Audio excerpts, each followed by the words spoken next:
Varicose veins తో బాధపడుతున్నారా? దసరా సందర్భంగా ఉచిత కన్సల్టేషన్, సర్జరీపై 20% వరకు డిస్కౌంట్.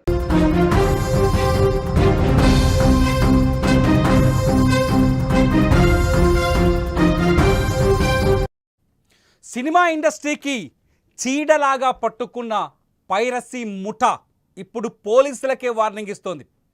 మీరు మమ్మల్ని ఏమీ చేయలేరంటూ కౌంటర్ చేస్తోంది.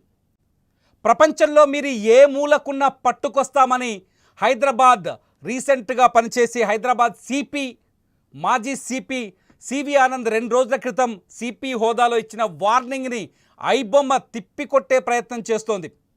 అంతేకాదు, పోలీసుల గుట్టు బయట పెడతాం, పోలీసుల వెబ్సైట్లను కూడా మేము హ్యాక్ చేస్తాం, అంతేకాదు మా దగ్గర 5 లక్షల మంది డేటా ఉంది, అందులో పోలీసులు కూడా ఉన్నారు, వాళ్ళ వ్యవహారాల్ని కూడా మీడియాకి ఓటీటీలకి అందిస్తామంటూ ఐబొమ్మ తాజాగా చేస్తున్న హెచ్చరిక మొత్తం సమాజాన్ని నివ్వెరపరుస్తోంది. సినిమా ఇండస్ట్రీకి ఇప్పటికే వేల కోట్ల రూపాయల నష్టాన్ని తీసుకొస్తున్న ఈ పైరసీ ముఠాల్లో ఒక 5గురిని 2 రోజుల క్రితం హైదరాబాద్లో పోలీసులు పట్టుకున్నారు. చాలా ఇన్వెస్టిగేషన్ చేసి సైబర్ క్రైమ్ పోలీసులు ఆ ముఠా ఎలా సినిమాల్ని పైరసీ చేస్తున్నాయి, ఆ కాపీలని బయటకి ఎలా అమ్ముతున్నాయని ఒక పెద్ద ఇన్వెస్టిగేషన్ చేసింది సివి ఆనంద్ నేతృత్వంలోని సైబర్ క్రైమ్ పోలీస్ డిపార్ట్మెంట్. అయితే సివి ఆనంద్ ఆ సందర్భంగా ఒక కామెంట్ చేశారు. ఈ పైరసీ ముఠా ఎక్కడున్నా వదిలిపెట్టమని, ముఖ్యంగా ఓటీటీలని హ్యాక్ చేసి ఓటీటీ సర్వర్ల నుంచి సినిమాల్ని డౌన్లోడ్ చేసి ప్రత్యామ్నాయంగా అందిస్తున్న ఐబొమ్మ, మీరు తెరపైన చూస్తున్నారు ఐబొమ్మ, దీని వెనకాల ఉన్న దొంగలెవరో తెలియదు. అయితే ఈ ఐబొమ్మని వార్న్ చేశారు సివి ఆనంద్, మీరెక్కడున్నా వదిలిపెట్టేదే లేదు, అంతర్జాతీయ టెక్నాలజీ సహకారంతో మిమ్మల్ని కంట్రోల్ చేస్తాం, పట్టుకొచ్చి తీరుతాం, హైదరాబాద్ పోలీస్ స్టేషన్లో ఉన్న సెల్లో బొక్కలో తోసి తీరుతామని చెప్పేసి వార్నింగ్ ఇచ్చారు. కానీ ఐబొమ్మ తాజాగా ఒక వార్నింగ్ ఇచ్చింది. 2023లో ఏదైతే వార్నింగ్ ఇచ్చిందో అదే వార్నింగ్ని మళ్ళీ రిపీట్ చేసింది ఐబొమ్మ. మేము ఎవ్వరికీ భయపడం, పోలీసులు మా పైన ఫోకస్ చేస్తే మేము పోలీసుల పైన ఫోకస్ చేస్తామంటూ ఒక వార్నింగ్ ఇచ్చింది ఐబొమ్మ. మీ డేటా, మీ గుట్టంతా మా చేతుల్లో ఉందని హెచ్చరికలు జారీ చేసింది. అంతేకాదు, సినిమా ఇండస్ట్రీకి ఒక 4 కఠినమైన ప్రశ్నలు కూడా వేసింది ఐబొమ్మ. నిజానికి ఇక్కడ పోలీసులు చాలా కష్టపడ్డారు. హైదరాబాద్ పోలీసులు ఈ ముఠాని పట్టుకున్నారు. సిరిలని ఒక వనస్థలిపురం వేదికగా వనస్థలిపురాన్ని అడ్డా చేసుకొని సినిమాని పైరసీ చేస్తున్న ఒక 5గురు వ్యక్తులని అరెస్ట్ చేశారు. ఇదంతా థియేటర్లో సినిమా రిలీజ్ అయిన తర్వాత కెమెరాతో రికార్డ్ చేసే ముఠా ఇది. కానీ అసలు కథంతా ఇప్పుడు ఐబొమ్మ దగ్గర ఉంది. ఐబొమ్మ సామాన్యుడికి ఫ్రీగా సినిమాని అందిస్తోంది. ఎటువంటి ఓటీటీ ఛార్జీలు చెల్లించకుండా, ఎటువంటి ఓటీటీ రీఛార్జ్ చేయకుండా ఇంటర్నెట్లో ఐబొమ్మని కొడితే చాలు సినిమాలు వచ్చే పరిస్థితి కనిపిస్తుంది.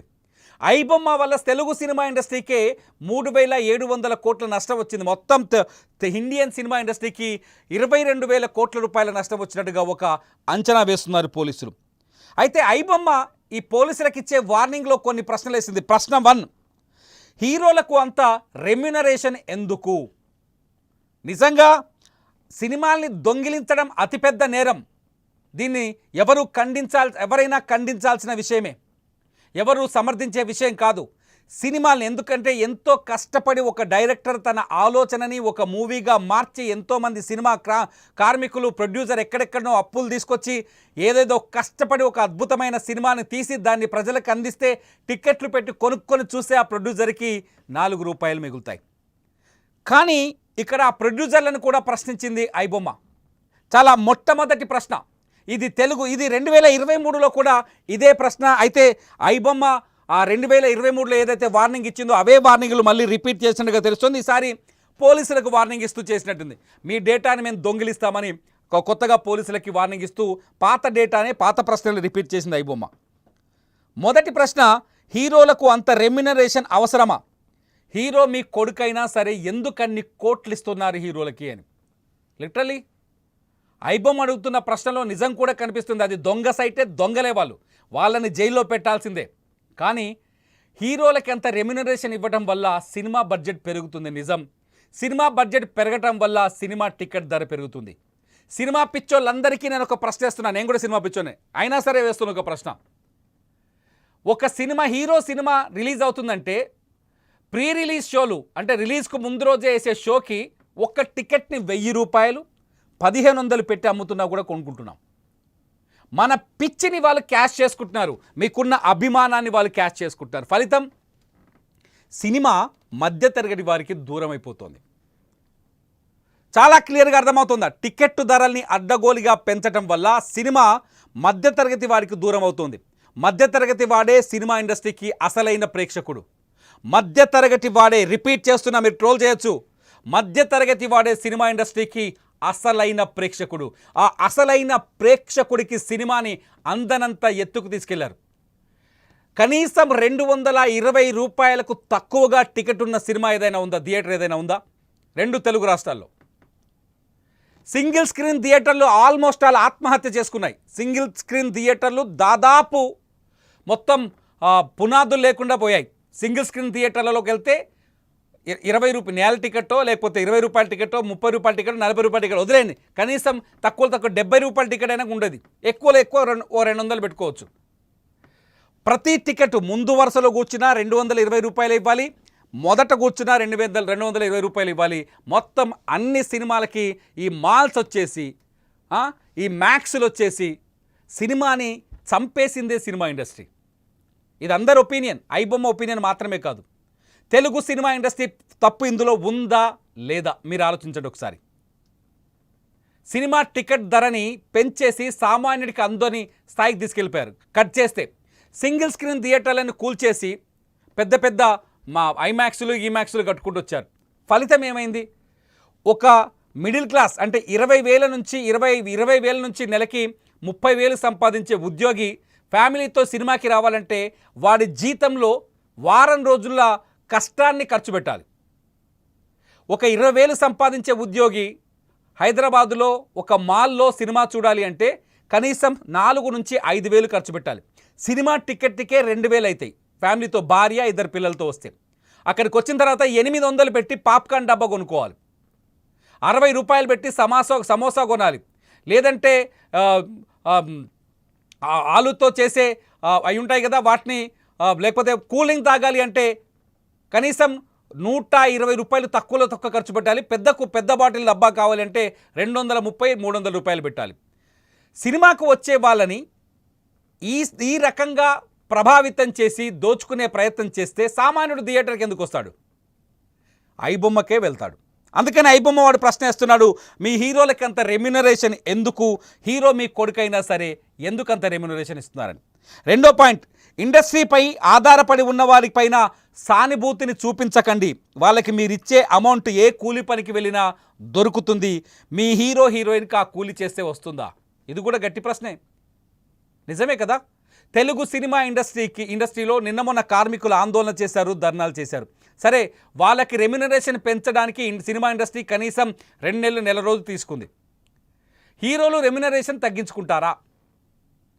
నిజంగా వాళ్ళకిచ్చే పని ఏ కూలిపోయినా వస్తుందేమో అనిపిస్తుంది ఒక్కొక్కసారి.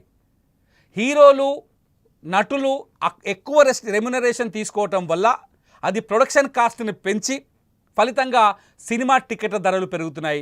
సినిమా టికెట్ల ధరలు పెరగడం వల్ల సామాన్యుడు థియేటర్కి వెళ్లకుండా ఐబొమ్మకు వెళ్తున్నాడు. ఓటీటీకి కూడా వెళ్ళే పరిస్థితి లేదు. సినిమా నిర్మాణ వ్యయంలో రెమ్యునరేషన్లే అధికం. మళ్ళీ అదే చెప్తున్నారు వాళ్ళు. సినిమా నిర్మాణ వ్యయంలో రెమ్యునరేషనే అధికం, కరెక్టే కదా.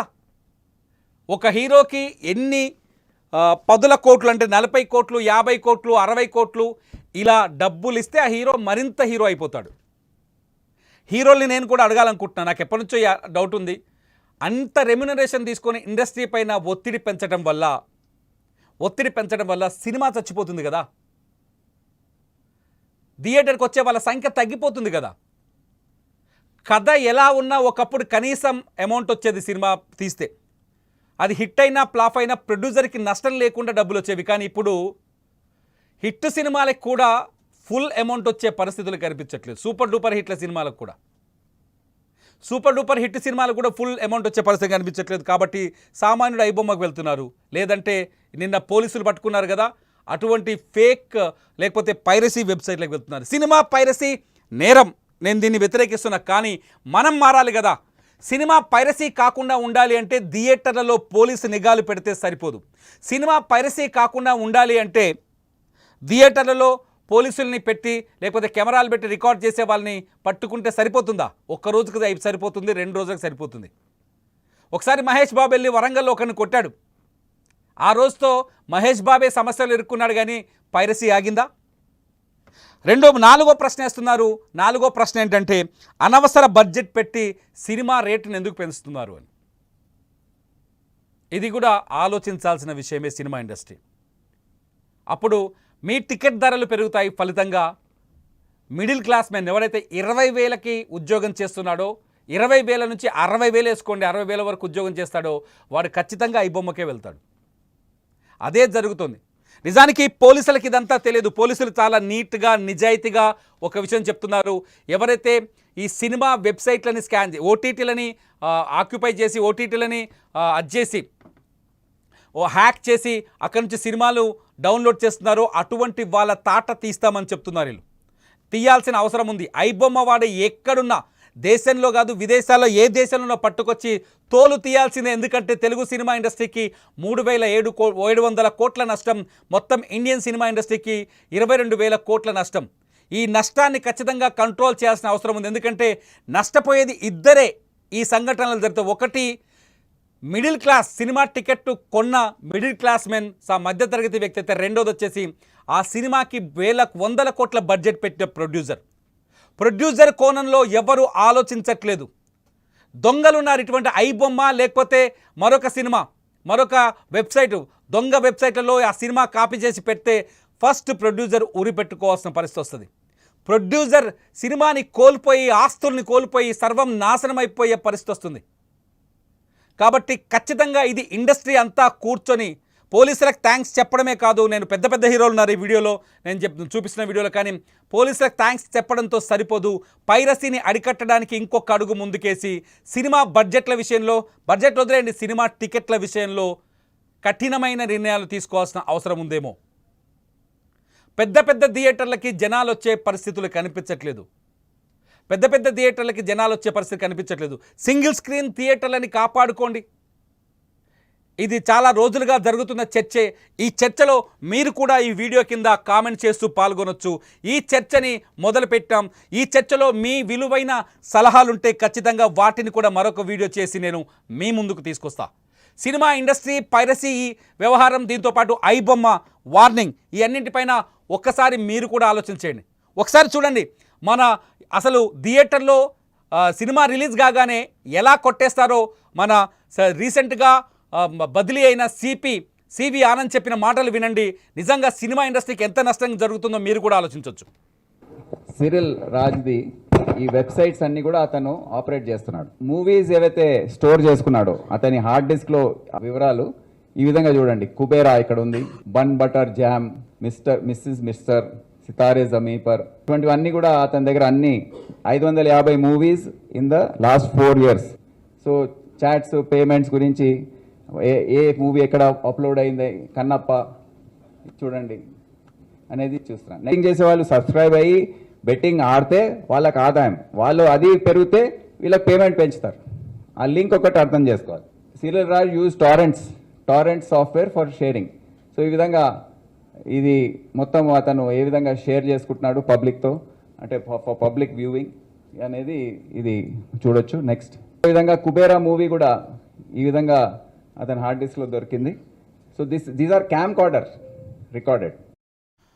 కెమెరాలతో సినిమాలు తీసి థియేటర్లోకి వెళ్ళి కెమెరాలతో సినిమాలు రికార్డ్ చేసి వాటిని అమ్ముకునే దొంగలని నిజంగా దొరికితే ఉరి కూడా తీయాలని చెప్తాను నేను. ఎందుకంటే సినిమా ఇండస్ట్రీ కూడా ఒక ఆదాయ వనరులు, ఎంతోమందికి సహాయం చేస్తుంది. లక్షలాది మంది ఆ ఇండస్ట్రీ పైన ఆధారపడి బతుకుతున్నారు. సరే, టికెట్ల ధరల విషయంలో సినిమా పెద్దలు ఎటువంటి నిర్ణయం తీసుకుంటారో చూద్దాం. ఈ చర్చలో పాల్గొనే వారికి నేను ఇంకొక విషయం చెప్తున్నాను. చిన్న సినిమాలు ఈ మధ్యకాలంలో సూపర్ డూపర్ హిట్లు కొడుతున్నాయి. పైరసీ అయితే, అటువంటి చిన్న సినిమాలు పైరసీకి గురైతే నిజంగా సినిమా ఇండస్ట్రీకి ప్రోత్సాహం తగ్గిపోతుంది. సినిమాల్లో తీయాలనే ఆలోచన ప్రొడ్యూసర్లకు తగ్గిపోతుంది. ఇండస్ట్రీకి పెట్టుబడులు పెట్టే వారి సంఖ్య తగ్గిపోతుంది. ఫలితంగా సినిమాల సంఖ్య తగ్గిపోతుంది. సినిమాల సంఖ్య తగ్గిపోవడం వల్ల ఆ ప్రొడక్షన్ మీద ఆధారపడ్డ పేద కార్మికుల ఆకలి బాధలు పెరిగిపోతాయి. ఇది నిజమే. ఒక రకంగా మీరు ప్రశ్నించవచ్చు, ఐబొమ్మ ప్రశ్నించవచ్చు, సినిమా కార్మికులను సానుభూతి చూపించాల్సిన అవసరం ఉంది ఇక్కడ. కాకపోతే సినిమా ఇండస్ట్రీకి చిన్న చిన్న సినిమాలు మాత్రం చావు దెబ్బ కొట్టకండి. టికెట్ ధరలు మార్చుకుంటే అన్ని పరిణామాలు మారుతాయేమో. పోలీసులకు ఫిర్యాదు చేయటం ద్వారానే ఈ ఇండస్ట్రీ మారుతుంది అనుకోవడం మాత్రం, అంటే ఈ పరిస్థితులు మారుతాయి అనుకోవడం మాత్రం కొంత అనాలోచిత నిర్ణయం అవుతుందో ఏమో. నేను చెప్పే మాటలు కొందరు కోపం కలిగించవచ్చు. నా మాటల్లో కూడా అనాలోచిత మాటలు అనుకునే వాళ్ళు చాలామంది ఉండొచ్చు. ఈ చర్చలో మీ అభిప్రాయాన్ని యథేచ్ఛగా నా పైన కూడా కామెంట్ చేయొచ్చు, నో ఇష్యూ. కానీ చాలా అవసరమైతే ఉంది. తెలుగు సినిమా ఇండస్ట్రీ ముందు కూర్చోవాలి. తెలుగు సినిమా ఇండస్ట్రీ టికెట్ ధరల మీద కూర్చోవాలి. షాపింగ్ మాల్స్లో ఉండే థియేటర్లోకి వెళితే సామాన్యుడు సినిమా చూడలేడు. అక్కడికి వెళితే ఆ సామాన్యుని ఆకట్టుకునే అంశాలు చాలా ఉంటాయి. ఒక బాబుని, నా కొడుకు నేను సినిమాకి తీసుకెళ్తే వాడు పాప్కార్న్ కావాలంటాడు. ఆ పాప్కార్న్ కొనాలి అంటే డబ్బా 800 రూపాయలు చెల్లించాలి. మీరు ఇప్పటికైనా సినిమా థియేటర్లకు వెళ్ళి చెక్ చేయండి. చాలాసార్లు సినిమా థియేటర్లో ఆహార పదార్థాలపైన చర్చ జరిగింది. ఒక్కడు కూడా దాన్ని ముందుకు తీసుకుపోలేదు. ఏ ప్రభుత్వం కూడా తీసుకుపోలేదు. భయపడిపోయింది. ఇండస్ట్రీని చూసి లొంగిపోయినాయి ప్రభుత్వాలు కూడా. టికెట్ ధరల్ని పెంచుకోమని జీవోలు ఇచ్చే ప్రభుత్వాలని కూడా నేను అంటున్నాను. భయపడి లొంగిపోతున్నారు మీరు. రికమెండేషన్లకు లొంగిపోయి సామాన్యుని థియేటర్కి దూరం చేస్తున్నారు. మిడిల్ క్లాస్ పీపుల్ సినిమా థియేటర్కి దూరం అవుతున్నారు. ఇందులో సందేహమే లేదు. కానీ దయచేసి చిన్న సినిమాలు అయితే చితికిపోతున్నాయి చాలాసార్లు. ఒక్కసారి వినండి. ఇండియన్ సినిమా మీద ఒరిజినల్ వీళ్ళు ఎంత సంపాదిస్తున్నారో 1000 కోట్లు తెలియదు. 100 కోట్ల క్లబ్బు, 200 కోట్ల క్లబ్బు, 300 కోట్ల క్లబ్ అని ప్రకటిస్తారు. కానీ ఒరిజినల్ క్లబ్బు డిజిటల్ మీడియాలో దొంగ సినిమాల ద్వారా ఎంత వస్తుందో మన మాజీ సివిఆర్ అని చెప్పే మాటలు వింటే ఎంత డబ్బుని దొంగలు సంపాదిస్తున్నారో ఆ డబ్బుని సినిమా ఇండస్ట్రీ కూడా సంపాదించట్లేదో అనిపిస్తుంది. ఒకసారి వినండి ఆ మాట. మొత్తం movie industry in the country losses ఏవైతే వారు మూవీ పైరసీ వల్ల అది 22,400 కోట్లు. 2024లో కేవలం తెలుగు ఇండస్ట్రీని చూసుకుంటే వారికి 3,700 crore లాస్ అయింది. చాలా కష్టపడి Hyderabad city police cyber crime wing దాదాపు 4 నెలలు దర్యాప్తు చేసిన తర్వాత దేశంలోనే మొదటిసారిగా ఈ గ్యాంగ్స్ని పట్టుకోవడం జరిగింది. అందరికీ మూవీ పైరసీ అనేది ఏ విధంగా జరుగుతుంది, మెయిన్లీ 2 రకాలుగా. ఇప్పటి వరకు మనం ఒకటే అనుకున్నాం, కానీ రెండో ఎంఓ ఏదైతే ఉందో మోడస్ ఆపరెండై, అది చాలా విస్మయం కలిగించే అంశం. అది ఒకటి ఏంటంటే థియేటర్స్ లో వెళ్ళి క్యామ్ కార్డర్ ద్వారా రికార్డింగ్ చేసి ఆ మూవీని దాన్ని అప్లోడ్ చేసి సూత్రపరచడం. రెండవది hacking of servers of digital media houses. ఈ అంశం ఇప్పటివరకు ఎవరికి తెలియదు, సైబర్ క్రైమ్ వింగ్ వారు కనుక్కున్నారు.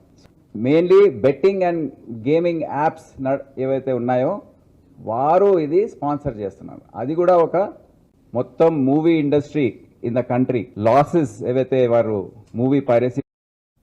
ఇది మొత్తానికి తెలుగు సినిమా ఇండస్ట్రీ, మొత్తం ఇండియన్ సినిమా ఎలా దెబ్బతింటుందని చెప్పడానికి ఇదొక కారణం. చాలా సింపుల్గా చెప్పాలంటే ఐబొమ్మ తెలుగు సినిమా ఇండస్ట్రీకి కావచ్చు, పోలీసులకు కావచ్చు వార్నింగ్ ఇవ్వడానికి ఖచ్చితంగా పోలీసులు సీరియస్గా తీసుకుంటారు. ఆ ఎలకలు ఏ కలుగులో నక్కినా లాక్కొస్తారు, క్లియర్. కానీ సినిమా పైరసీకి గురి కాకుండా ఉండాలి అంటే తెలుగు సినిమా ఇండస్ట్రీ కూర్చోవాల్సిన అవసరం ఉంది.